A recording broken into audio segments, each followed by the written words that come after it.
In this video, I just want to entice us a little bit for some of the things that we could start doing to make environments more safe for our workers. So this is about the worker crosswalk. It goes a little bit crazy, but I really do think people matter enough to do this. So here's a couple things. Sliding gates. How can we keep it to where it doesn't blow open either way and hurt a person or a pedestrian or a vehicle? Can we really mark these crosswalks well so it's highly visual?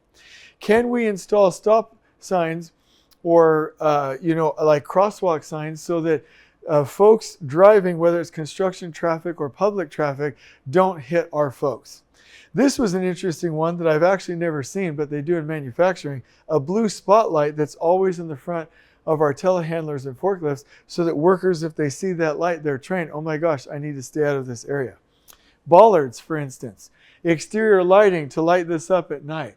And mirrors so that you can see traffic going both directions and traffic can see you. And obviously appropriate signage. So there's nothing magical about this other than the question, have we gone to an additional level of care for our folks out in the field to keep them safe? I hope you've enjoyed this video. On we go.